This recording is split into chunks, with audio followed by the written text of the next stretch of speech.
So I want to thank everyone for joining us and also thank our panelists for being here with us today. And I want to introduce you all to Luigi and Dimitrios. Luigi, the International Relations and Communication Officer at Twente, and Dimitrios, one of the students that are currently enrolled at the University of Twente. So together with them, we're going to discover more about the university and their campus, which is the largest all-in campus in the Netherlands. And we'll get some more info on their spirit and their close-knit community and discover more about the wide range of scholarships and their personalized education. And we will do so by also listening to Dimitri's experience. So you will also have the opportunity to interact with our speakers and ask all your questions live. And talking about that, I would like to remind you that after the presentation, we will have a Q&A session where you will be able to ask all your questions to our panelists. So don't be shy. You just have to type all your questions here in the Q&A box that you see on Zoom, and we will go through them at the end of the webinar. Another little piece of information for those of you interested in receiving a certificate of attendance by Doxity for this free webinar, stay tuned because we will be posting the link to get the certificate at the end of the Q&A session. So I can see here that some more people joined us. Welcome to those who just joined. And I think that we are able to start now. So without further ado, I'm now leaving the floor to our panelists for their presentation. So the floor is yours. Thank you so much. Enjoy the presentation. Bye. Thank you very much, Alessandra. Well, hello, everyone. As Alessandra just mentioned, my name is Luigi and I work for the University of Twente. I'm very excited to be here with you all today to share a little bit about the university, to give you some interesting information for you so that that can help you when making your choice. So I'm going to share my presentation right now. One second.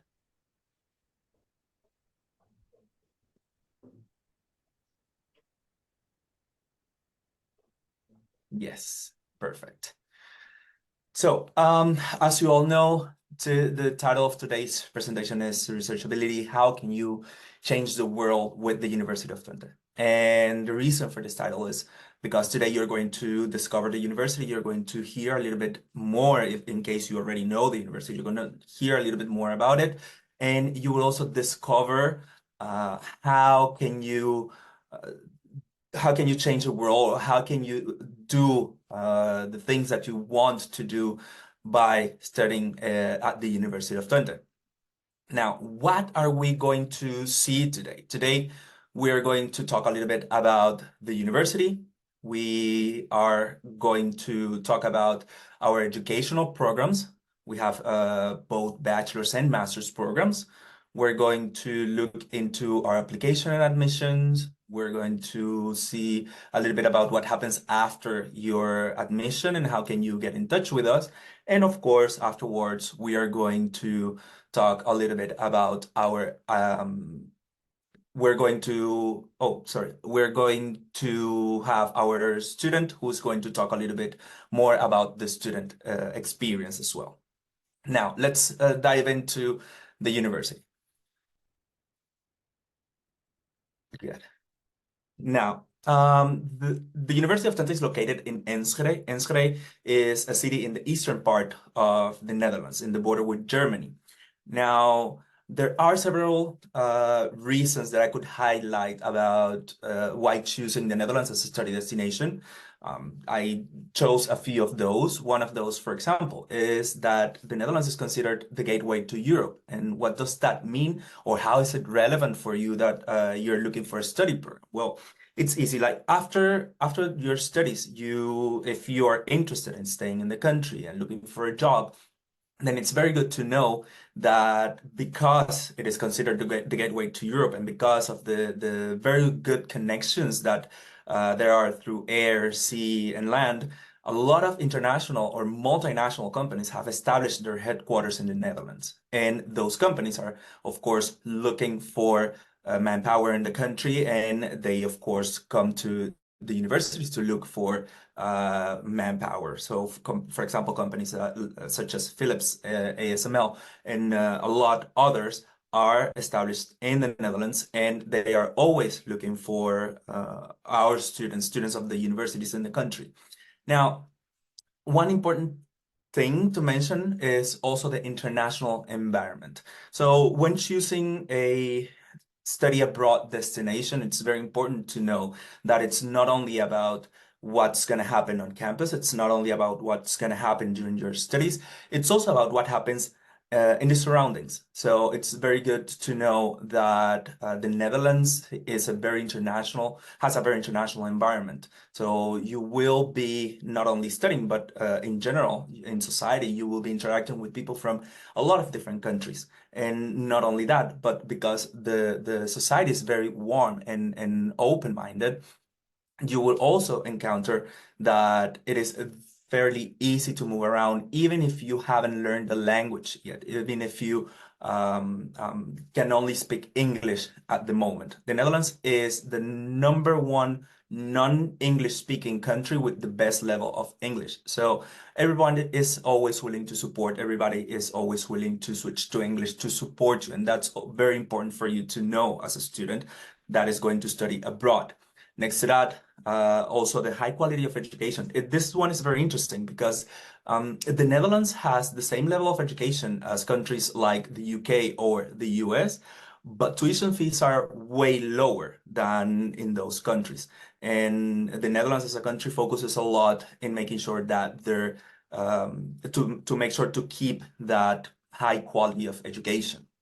As I mentioned before, the English language is quite an important part as well. There are a lot of English taught programs. It's one of the countries, non-English speaking countries with the most amount of English taught programs, both at bachelor's and master's level. I already mentioned a little bit about the job opportunities and, of course, the quality of life. The Netherlands is one of the countries that is always mentioned in international rankings about quality of life. So here is a map of the Netherlands. We are there where the pin is, and you will notice, because of course you're studying in a different country, you're studying, maybe you come from outside of Europe, you're studying in Europe, and you will of course like to move around a bit to get to know other cities, other countries.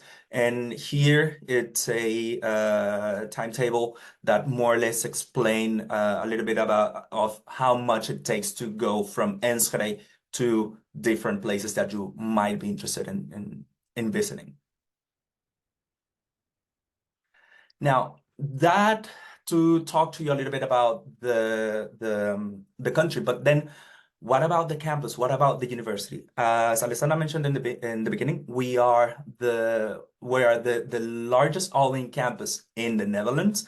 What do we mean with all-in campus? All-in campus as those that you might know from the US. So usually very, very green, big area, and everything takes place on campus. Well, that is the type of environment that we have at the University of Twente. The photo that you see on your screens right now is an actual photo of the campus of the University of Twente. Our campus is a 1.5 square kilometer campus. The university is in those 1.5 square kilometers, students and staff can find everything they need, from educational and research facilities to theater, sports facilities, supermarket, and much more. So everything is concentrated on campus. Doesn't mean that you're restricted to the campus. Of course, you can always go to the city, or the other way around. If you live in the city, you can move around, come to campus, etc. But it's very important for you to know that everything that you will need during your student days is on campus. There are around 364 high-quality labs on campus. We have an offer of more or less 3,000 housing also located on campus. And we have a student population of 12,903 students, of which 33% are international students coming from around 180 countries all around the world. So you will be in a very international environment. You will not feel alone. It's very likely that during your studies you might be studying with someone from your own country. Next thing you know, you're studying with someone from the Netherlands or Germany, but then you might be studying with someone from a whole different continent. So you will always be in this multicultural environment, and you will always be interacting with different people from different backgrounds, which is very important for us as a university. Now, how is our education and research organized at the University of Twente? Well, the bachelor's and master's programs, and of course, also the research at the university are organized in, there it is, within our five faculties. We have the Faculty of Electrical Engineering, Mathematics, and Computer Sciences.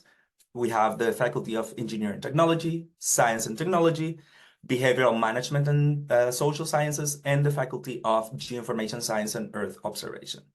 Now, you might have noticed here that most of our faculties are in one way or another STEM and IT related, because of course we are a technological university, so most of our programs have a technological component to them.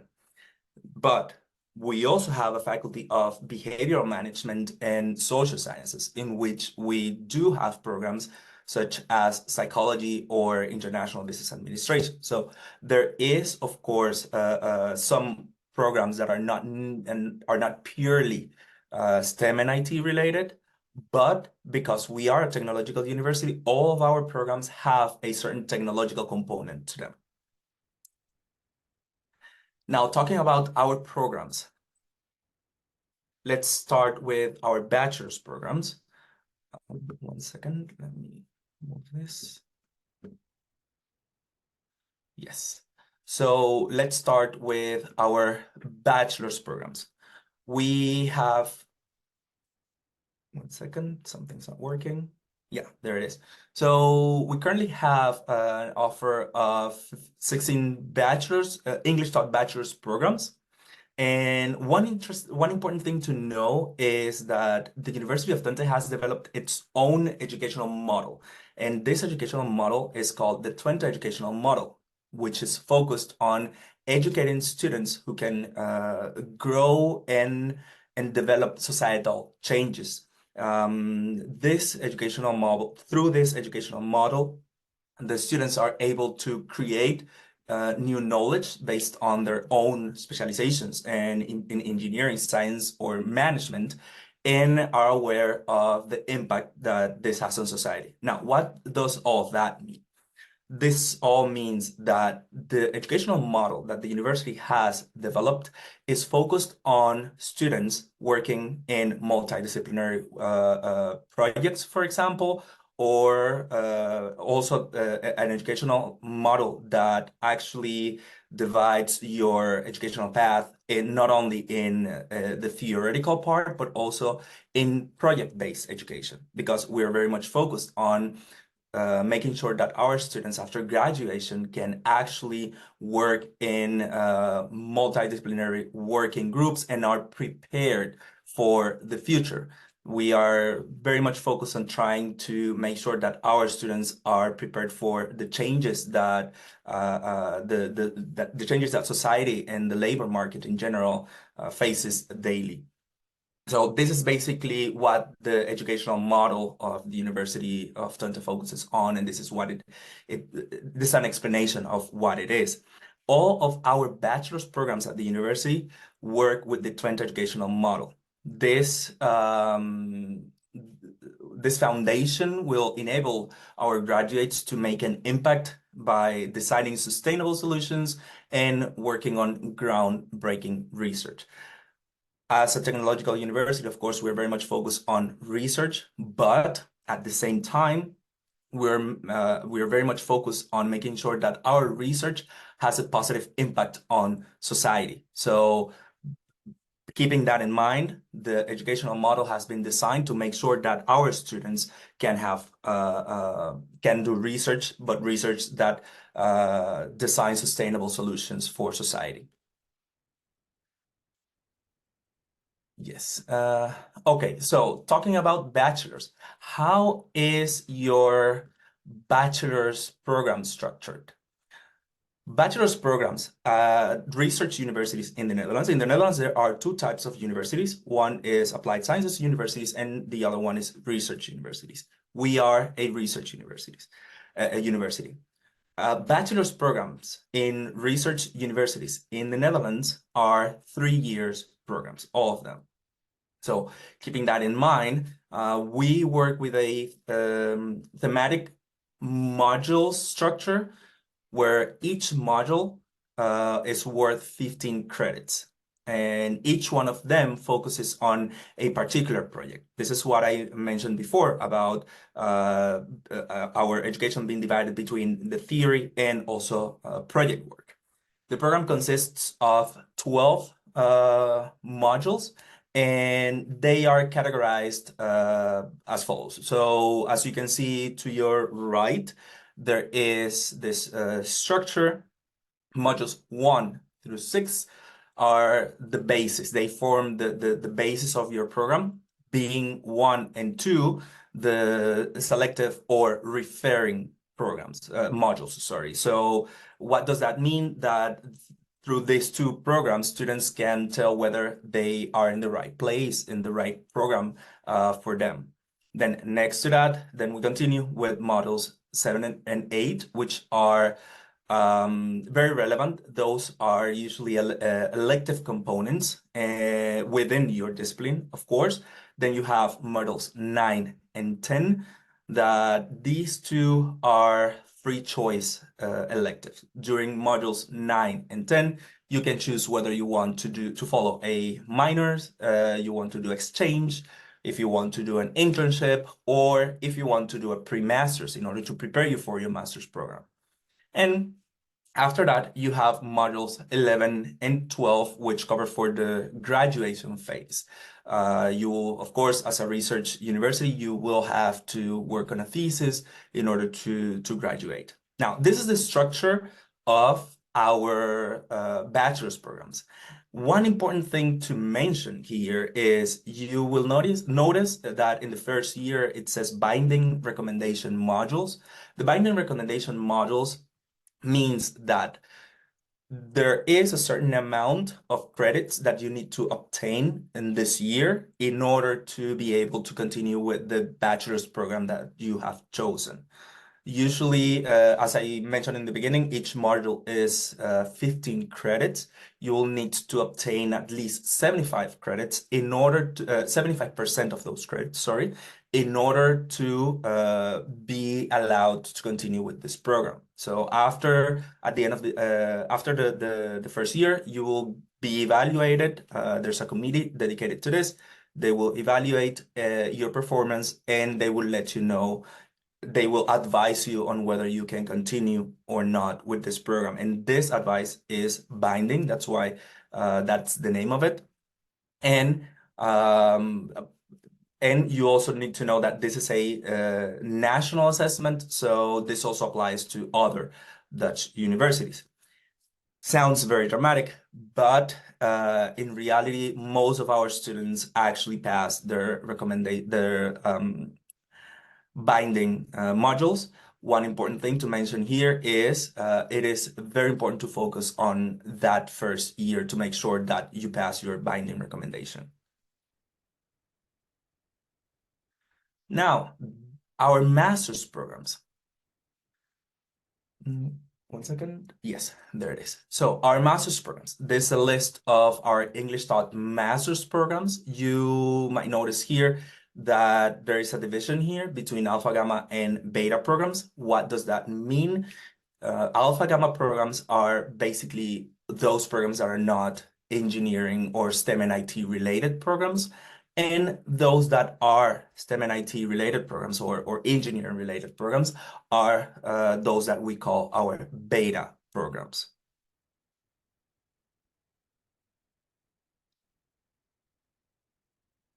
Now, yeah, application. Oh, sorry, no, here. Application and admission. How does the application look like? There are different deadlines and, of course, tuition fees for different circumstances. First off, if you're an EU student, if you're an EU either master's or bachelor student, the application process starts on the 1st of October and it runs all the way through the 1st of July. Then you have until the 1st of August to accept your letter of admission, and you have until the 1st of September to submit the last certificate copies of the documents. For example, your diploma. It is very important to mention this because there are two things. One is accepting the letter of admission. When you receive the letter of admission from the university, it happens that sometimes students believe that that's it, so you've been admitted. It is very important for you to know that you have to actually accept the admission offer. It's an offer that the university makes, and you have to accept the offer. Otherwise, if you don't accept the offer by the deadline that is mentioned, then it is considered as if you're no longer interested in attending at the university. Now, for master's, for non-EU students, sorry, the application process also starts in October, but it goes until May. Why is this difference? Different than in other countries. In the Netherlands, the university takes care of the visa proceedings for the student. So the university needs some time to work on your visa application, and that's why the non-EU deadline is earlier than the EU deadline. Next to that, you have until the 1st of June to accept the offer of admission, and you have until the 1st of September to submit the last certified copies to the university. Important also to mention that without your diploma, it is not possible to start your program. So please make sure to always submit those the diploma and every other certified copies that are needed. You can start the application without your diploma. You cannot start your classes or your academic year without the diploma. That's why there is a deadline of 1st of September. And for masters, we do have two starting dates. There is a starting date at the beginning of the academic year, which is September, and there is one starting date in March. There are certain programs that have those two starting dates, and that's why you see the last timeline which says February intake. So for programs starting in February, application starts the 1st of March. Then it goes all the way until the 1st of October. You have until the 1st of November for accepting the offer of admission. And then you have until the 1st of February to submit the last certified copies that are required, your diploma or any other documents.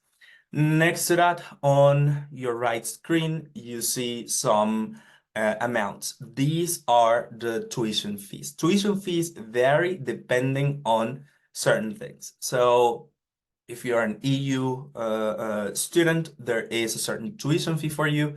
If you're a non-EU student, then that will depend on if your program is an alpha gamma program or a beta program. Remember when I talked about alpha gamma and beta before? Well, that's how it works when you're a non-EU student. They're categorized in alpha gamma and beta, and each one of these have a different tuition fee. So for EU students, all bachelor's programs except our Atlas or University College program, all other programs have a tuition fee of 2,530 euros per year. Then the University College has a tuition fee of 5,060 euros per year.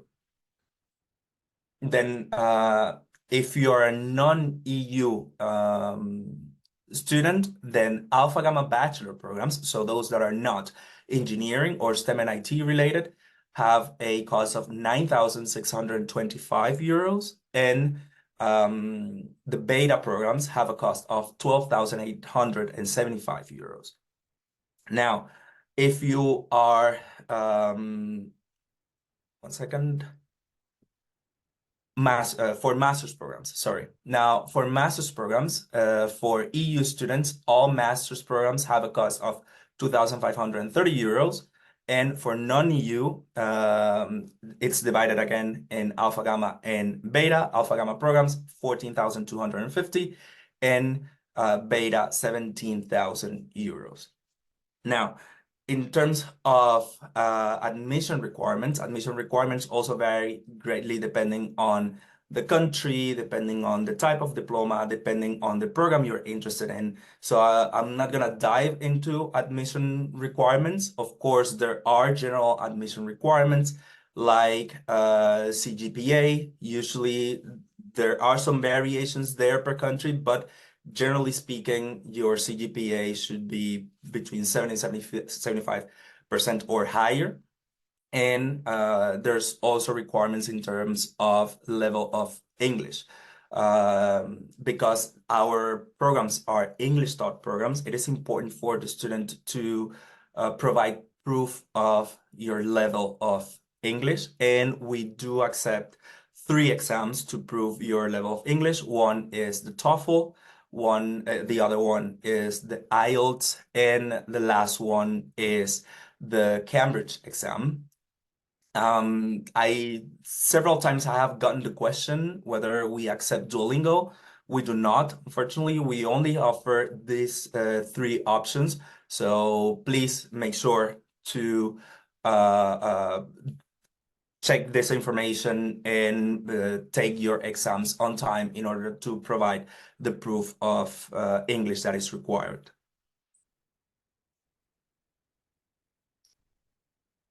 Now, after admissions, what happens after your admission to the university? After you have gone through the whole process of applying and being admitted to the university, there are several things to take into account. You will have to, we recommend, you to attend, for example, the kick-in. The kick-in is an event organized by the student union where that is considered a soft landing into the new city, the new country, into the university. This event actually supports the student. It's a very fun event, but it also supports the student with a lot of different facilities and formalities that they need when they arrive in a new country. You will get support on things like opening a new bank account, registering at the Gemeente. There are certain markets to support you in getting your first books or appliances for your new house. Now, the city of Enschede, we are a rather small city. We are 160,000 people. And here in the city of, here in Enschede, you do have a lot of offers for sports, for entertainment. There's a lot. It's a student city, so there's usually a lot to do in the city. I will leave that for later when Dimitrios will talk to you about the student life and his experience studying here in Enschede. And costs of living. Every year we make an estimation of how much could studying in the Netherlands, studying in Enschede actually can cost a student. And of course, this is an average, this is an estimation. So none of these costs are precise. Some of them will vary greatly depending on your rent, for example. Rent will not be the same for all students. If you get a bike, then you don't have transportation costs, for example. So there's a lot of variation, but our approximate for this year is 12,000 euros. So an approximate of 1,000 euros per month should cover your basic expenses here in Enschede. There are several ways to get in touch with us. What you see on your screen is an example. We have several Instagram pages like this. We have one for Bulgaria, one for Greece, We have one for Romania. There are several of those. Please reach out to us and reach out to the student of your country, and he can offer a lot of support, and he can also help you with different questions that you might have. We have our study choice calendar where all of our events are shared. So if we are attending an event in your country, you can always reach out to us. But there are also other ways to get in touch with us. There is, you can plan a call with a student. You can register for a campus tour if you're ever around. You can join our in-person open days also here on campus, and you can join the online open days if you're not able to come to the Netherlands or to the campus. And of course, you can, if you're ever around, you can become a student for a day, and you will be with another student following classes and everything in order to get that experience of how it is to be a student at the University of Twente. So without further ado, I would like to give the floor to Dimitrios. He will talk to you a little bit about student life and being a student here in the Netherlands at the University of Twente. Hello, everyone. Let me share my slides. To screen. So thank you for your presentation, Mr. Luigi. So right now, so who I am. So my name is Dimitrios Katsadonis, and I'm a business information technology student, currently in my third year from Athens, Greece. And today I will talk to you about our beautiful campus, how it is to be a student there, about our study associations, sport associations, the facilities that the UT has. I will also talk about my student life, so one day of being a student at UT.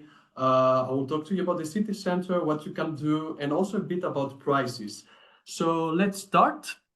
So this is our campus, as you saw it earlier from Mr. Luigi's presentation. Our campus is very unique as it has a lot of international students, and it has a very nice and friendly environment. The nice thing about it is, as Luigi said earlier, it's the largest all-in campus in the Netherlands, which means that all the buildings are on the campus. There are no buildings in the city center, which is very, very important because you don't lose time while during your study time, because as a student you will get to switch buildings every 2 hours because you might have a lecture in another building, and that's a lot of time, and that's very important to take into, and it's worth taking into consideration.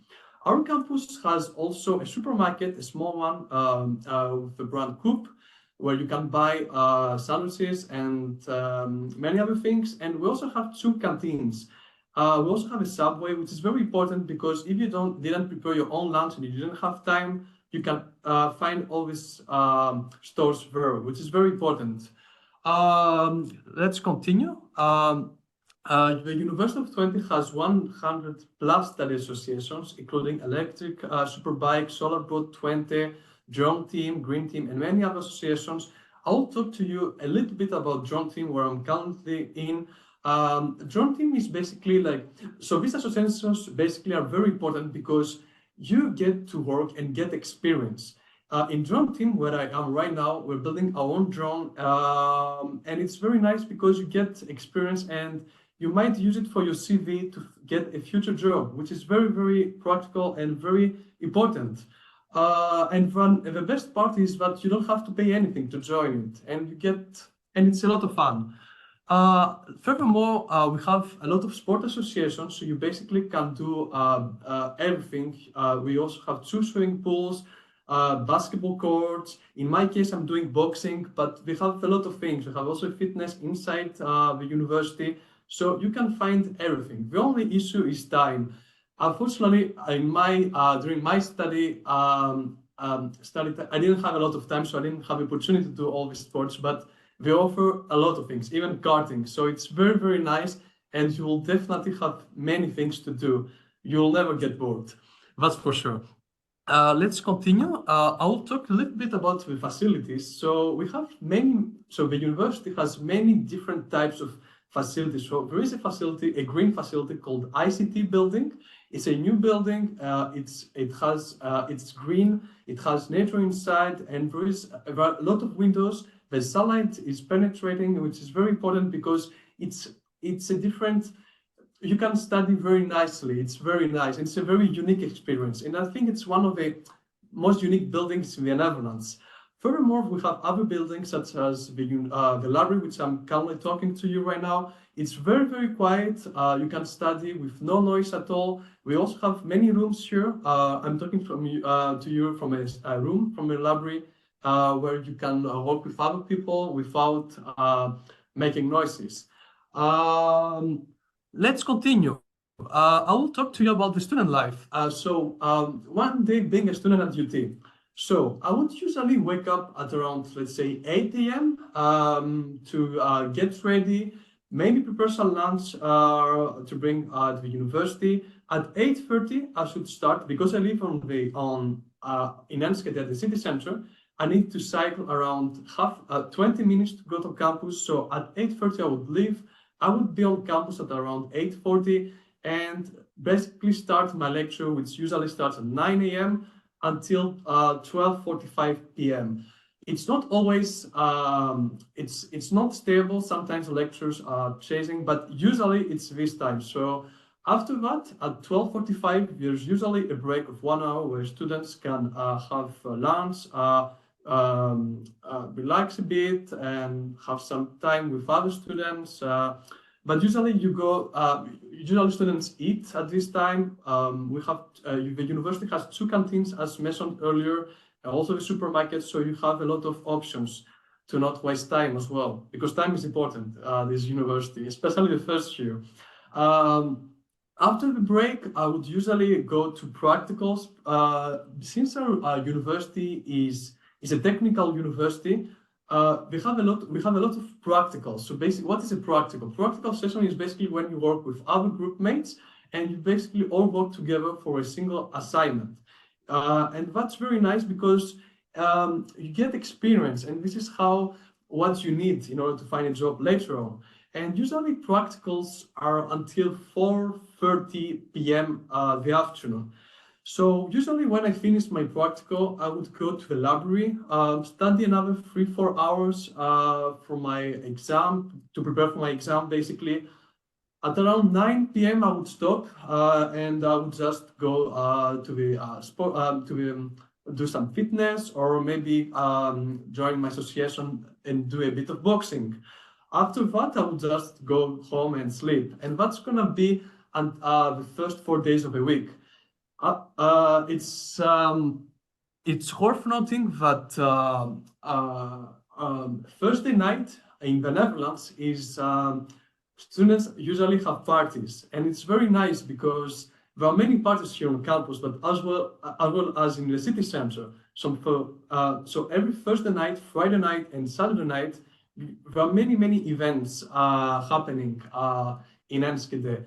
And that's very nice because you get to socialize a bit, get to know other students, and yeah, have fun. So so that's for Friday night. During the weekend, I would usually go to another city, take the train basically, and go to another city in the Netherlands with some friends. There are many options with NS. NS is basically the train company of the Netherlands, and we have many cheap packages. With 35 euros per month, you can basically travel between the whole Netherlands and basically visit each city. But let's stay in Enschede for now. Let's talk about Saturday. What you can do on a Saturday in Enschede. So there is first of all a market which is going on every week, every two times per week. It's Tuesday, it's a smaller one, and Saturday, where you can buy fish, vegetable, fruits, and meat for a very good price, and as well fresh, good quality. Other than that, there are many fashion stores, and for a small city as Enschede, it's quite amazing because we have a lot there's a lot of fashion stores, and which is very nice. There are many activities you can do. You can play bowling, you can play pool. This is what I did last weekend. There's also climbing, as Mr. Luigi showed you earlier, which is very nice because there are many activities. You'll never get bored. Yes, that's for the activities in the city center. Usually on Sunday, you would maybe go for a brunch. It's very important to also mention that in the Netherlands on Sundays, shops are all shops and supermarkets are open from 12 until 6. Whereas in other countries in EU, usually shops are closed on Sunday, which is very nice. And there are many German people coming in Enschede during the weekend, which makes the city very active. And yeah. So now let's talk a little bit about prices. If you don't want, so you either have a choice to use a bicycle or a bus to go to get to campus. You can get a used bicycle from Facebook Marketplace or other places for around 100-150 euros.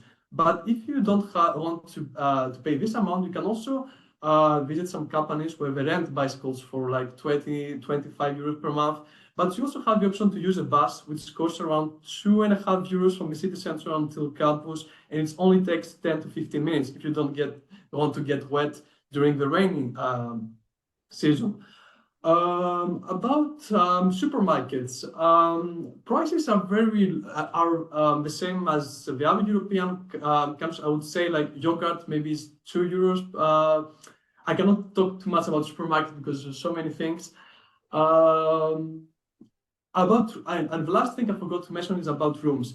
You should expect to pay around 450 euros for a single room in Enschede and around 700 to 800 euros for a studio. I saw many people writing on the chat asking on the chat on the Q&A if it's hard to find a place or not. The truth is that it's kind of hard, but if you start early, you can actually easily find a place. Usually people move out during May to June, July for sure, but May to June would be a nice period to start looking for a place. And that's for now, I think. I don't have anything else. Thank you for listening. And you can ask me I can ask to you all the questions after the session. Yeah. So yeah. Perfect. Hello again, everyone. And first of all, a big thank you to our speakers for their thorough presentation, to both Luigi and Dimitrio, and also for sharing their insights on the University of Twente and on student life at the campus. So I see here that we already have a lot of questions from the participants. So I'd say let's start with the first one, shall we? So first question is, hi, does the university support students in finding internships or job placements? Yes, the university does. We do have internship officers who are in contact with companies and know about what vacancies there are, and they can support with this. One important thing to take into account here is the student needs to take the steps. So the university, the internship officers might inform you about certain vacancies that are within your profile, but then the student is the one who needs to apply for the internship. Next to that, there are some other services that the university provides. For example, in February this year, if I'm not mistaken, we had something we call the business days. And because it is a university that is very much focused on entrepreneurship, a lot of companies were born from the University of Twente, and we invite those companies to come to campus, those and other companies as well to come to campus. And it's like a fair setting. So every company has their booth, and then the students can walk around and talk to people. And that's also a very good opportunity, not only for networking and getting to understand the situation of the market at the moment, but also for internships, for getting an internship. So you can start those conversations there as well. And also, I would like to also mention that your university also helps with the CV. So they can also you can also send them your CV, and they can see if it's good and give advice on it. And as well as the same applies for the LinkedIn profile as well. So they do also help in this kind of stuff as well. Perfect. Thank you so much to both of you for your answers. So to move on to the next question, we have one from Sebastian, and he says, how do University of Twente rank compared to other universities in the Netherlands? So compared to others, that is complicated because depending on with whom are we comparing. So there are a lot of universities to compare to. But for example, I was just looking at our rankings page, and the national ranking, we are usually in the top 3 universities. And then when you go to international rankings, depending on the ranking, for example, the Times Higher Education, or for the Times Higher Education, we are located at the 184. Then you have other rankings like Elsevier, you have QS 210. So depending on the ranking that you're referring to, and yeah, compared to others, then I would have to know like compared to whom to give you more information in that area. I think Demetrius also wants to add something. Yeah, I also want to add that it also depends on the faculty. So there are 2 different rankings. There is the university ranking and there's also the faculty ranking. So I can talk to you about the computer science faculty, one of the best in the Netherlands, especially in cybersecurity. I think we're the best in top 4 or 5 in Europe. So it depends on the faculty, and I think you can easily find this kind of information if you go on Google. But don't make a mistake. Yes, it's another thing the university, another thing the faculty. Just make sure to to understand this. It's a question that has more than one answer because exactly it has depending on the many ranking, answers. Depending on the faculty, there are also program rankings. So yeah, depends on a lot of different things. But I think Demetrius and I more or less gave you the basic information.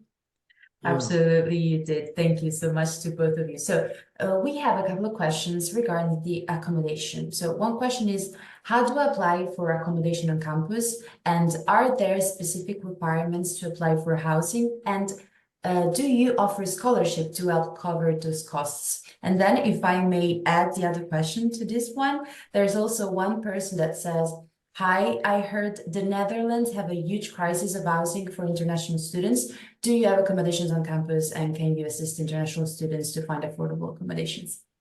Okay, so there are several questions there. I'm gonna start with how do I apply for accommodation on campus? Are there specific requirements to apply for housing?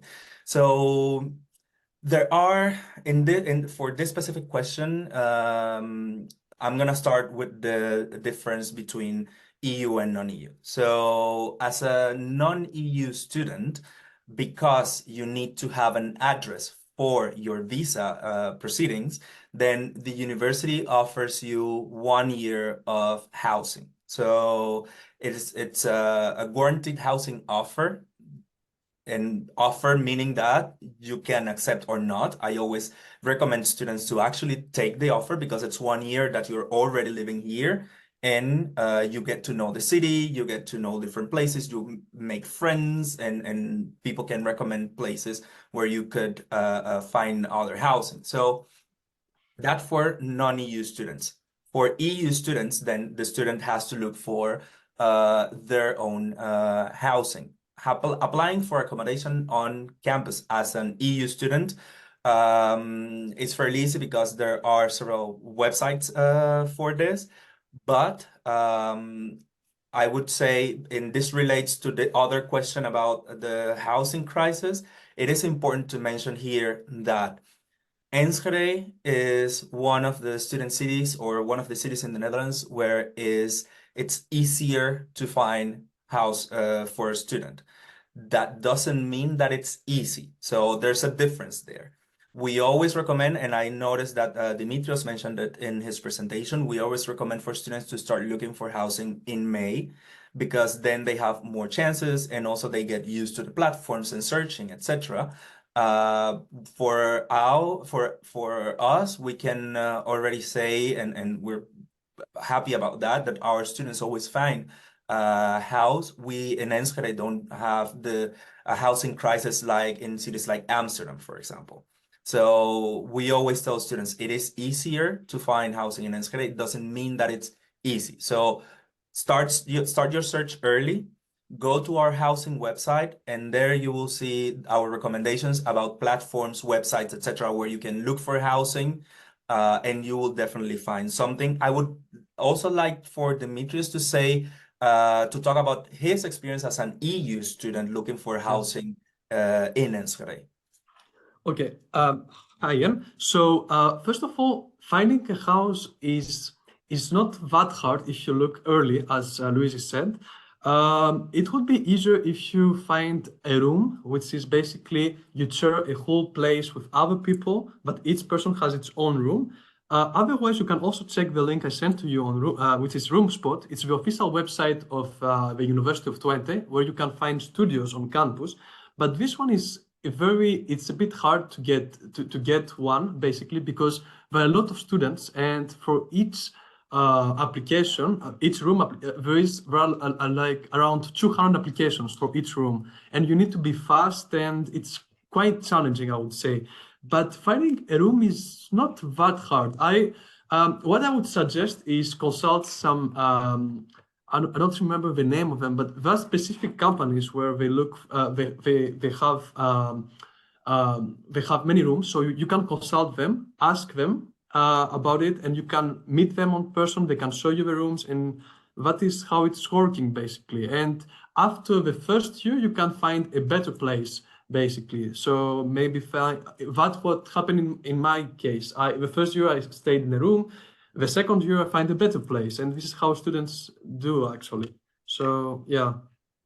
And to answer also about the scholarship, I'm not familiar with scholarships, but the government also has an aid for rent. It's called house allowance. I will send the link in a few minutes.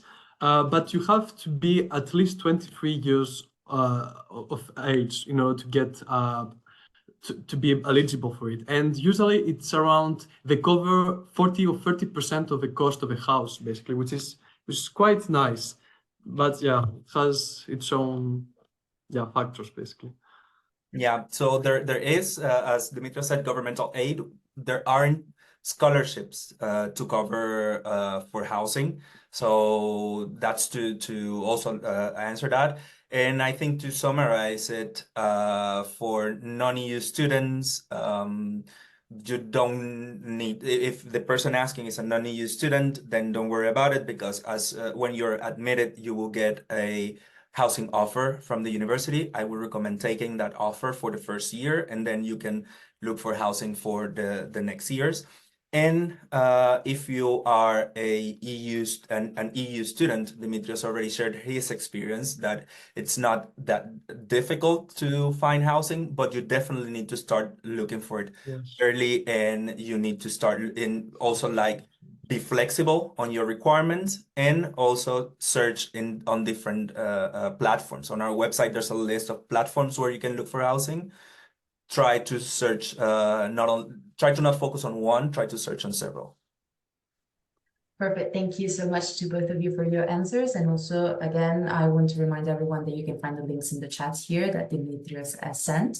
So moving on to the next question by John. He says, hi, what opportunities does the university provide for students to study abroad or participate in exchange programs? And how do I apply for one? So you can apply, well, you can look for exchange opportunities through our exchange office as well. We have, each faculty has their exchange officers, and then they can support you in this. They can also let you know of any possibilities, any exchange opportunities abroad, but you can also look for your own exchange opportunities at the same time. So that in terms of how do you find them, and if the university offers support, yes, the university offers support on this through these officers, and they can also guide you through the application process. If you are confused, there are things you don't know, they can guide you through the process as well, or provide advice as well. Yes. Great, thank you so much. Next question is, I'm currently enrolled in a bachelor in my country. Could I transfer my credits to your university? That, yes and no. So there, yes, depending on the program. depending on the program you're studying and depending on the program at the university, when you're applying, you can also mention this, and the admissions office will evaluate the subjects that you have followed and the subjects that you require for this program or in this program, and then they will let you know what can be transferred and what not. So it is not a hard no. It is a yes, but it goes through an evaluation. So it's not that everything can be transferred. Perfect. Thank you so much. So another question regarding applications. So the question is, can I apply for an Alpha Gamma program if my background is different from the programs listed? For example, foreign languages. That will depend on the program. So on the website, there are each program has their page on the website, and they would let you know what background you need to have and what are the requirements per program. So you will have certain requirements that are more general, like the English language. You will have the CGPA, etc. But then if your program is different from the program you're trying to follow, then you will have to go into the details of, okay, within that program that I have followed, do I have the requirements that this other program needs? If not, there's always the chance that you can follow a foundation year. Of course, you need to apply. We will let you know that you're not admitted, but then we will also let you know that there is a foundation year that you could follow. And that is a one-year program where you follow the subjects that you require, and then you can start your bachelor's program. Thank you. So next question is from a spectator that asks, hi, you also have English classes that they can take if they're not very fluent? We do have a language center.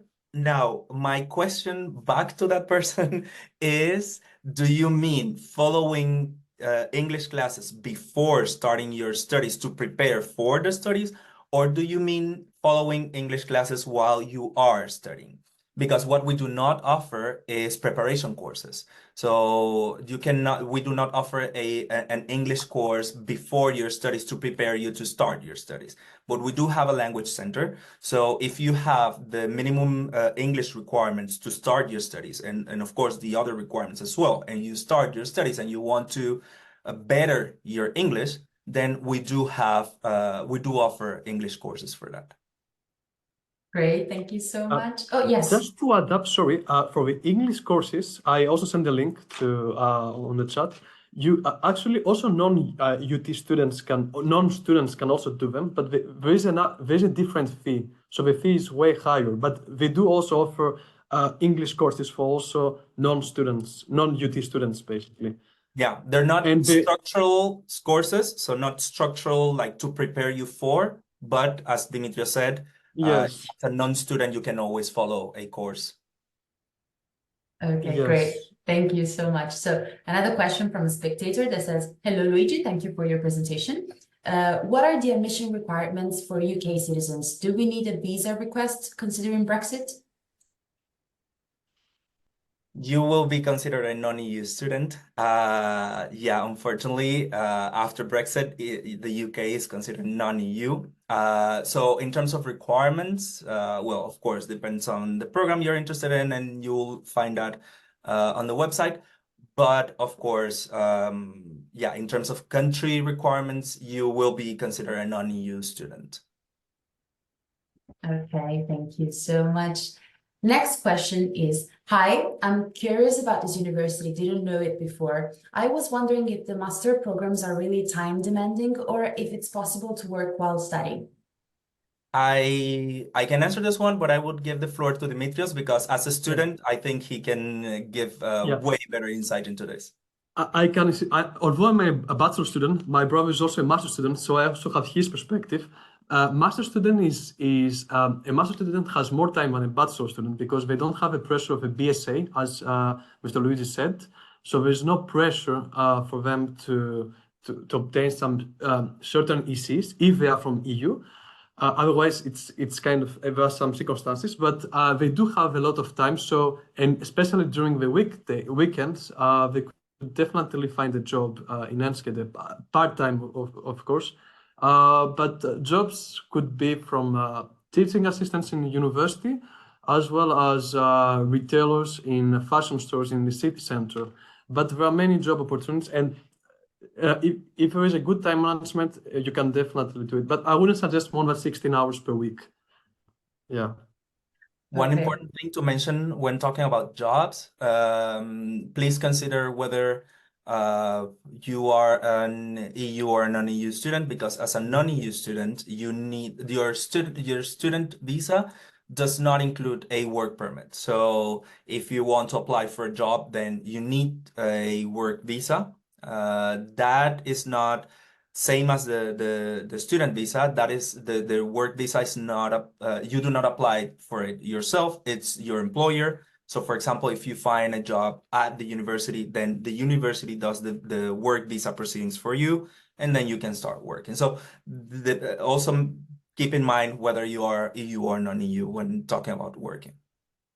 And also, lastly, I would also like to add that for EU students, if they manage to work for 32 hours per month, they also get additional benefits from the government, which is, depending on the family conditions, it can range from 400 to 800 euros additionally every month. So it's yeah, so it's a nice aid from the government as well. Absolutely. Thank you so much for your Yeah. answers, guys. So since Dimitrios is talking, we also have another question for him. And the question is, hi, Dimitrios, where are you from and how did you find yourself getting accustomed to living in a new country? So, hi. So I'm from Greece, from Athens, but because my family was, I was also in France for 5 years. I was also in Switzerland for a few years. So it wasn't very hard for me to get adapted. But I also have some friends who left families for the first time in their life, and it was kind of hard for them. But due to the fact that our university is international and it's very friendly, there's a nice friendly environment. Because the city there are many students in this city, and it's not a big city. You get easily adapted. You can get easily adapted, and it's not that hard as to some point. And yeah, I would say the first 3 months might be a bit hard, but then you get used to it. And also, the university has holidays during Christmas and also during Easter, I think. Yes, there is one more week during Easter and also in summer. So you also have 3 holidays where you can go back to your family. And so yeah, it's not that bad, I would say. Perfect. Thank you Yeah. so much, Dimitrios. Yeah, So of course. we have a couple of questions regarding the CGPA requirements to get enrolled to the university. So can we circle back on that? And also there's a specific question on the GMAT score that could be ideal for an MBA program. So we do not offer MBAs. We have a bachelor's program in international business administration, but that is a Bachelor of Science program. We do not offer MBAs. Yeah. Okay, thank you. And regarding the CGPA grade required to get enrolled, generally And speaking, about the CGPA, my question would be, is this a bachelor's or a master's? So, but even though bachelor's or master's, it's always going to be between 70 and 75%. So be 7.5 over 10, for example. But of course, then there's a different CGPA requirement for bachelor's than for master's. So it depends, but it's usually between that. Okay, perfect. Thank you so much, Luigi. And then we have another question, which is there any association to learn Dutch there? Not an association, but there's a course. So our language center offers a Dutch course, and it is free for students. So if you're interested, even though your program is in English, it's always good, and it always adds to your CV if you learn the local language, of course. So we encourage our students to learn Dutch, and yeah, it's a free course at the library at our language center. that students can easily register and follow. So not an association, but there is a course. And also to add up, there is also the possibility to also attend these lectures online. So you also have this possibility. So it's quite flexible, and many students are doing this because, as Luigi said, if you know the local language, it's a benefit. It's a very big benefit for future job opportunities. So yeah. Perfect. That was our last question. So again, before we say goodbye, I want to thank our panelists for answering all of your questions, and also thank all of the participants for their interest and their questions. So I would like to remind everyone interested in receiving a certificate of attendance by Doxity that you can do so by clicking on the link that I'm sending in the chat right now and requesting it. And also remind everyone that in the following days, you will receive an email with the link to the recording of the session in case they want to watch it again, and also all of the important contact information to get in touch with the University of Twente. So before we say goodbye, I would like to ask our panelists if they would like to leave one final quick message to our participants. Sure. Well, first off, thank you, the Doxity, for organizing the webinar. And thank you to all of you for joining today. For me, it was a pleasure to be able to talk to you about the university and to answer your questions. So please, if you have questions, do not hesitate to reach out. There's also several ways to get in touch, as I mentioned before during the presentation. So do not hesitate to reach out to ask your questions. We're always happy to answer those questions. And good afternoon to everyone. Good evening, sorry. And from my part, I will say that all students, like, you have the best time of your life at the university as a student. So I highly, it's a very nice university and very friendly. You'll get to meet a lot of people, and it's gonna be very nice if you join us. Yeah. Great. So thanks again to our speakers and everyone connected with us today. And I hope to see you again at the next webinar organized by Doxity. Bye, everyone, and have a nice rest of the day. Bye. Bye. Bye-bye. Thank you.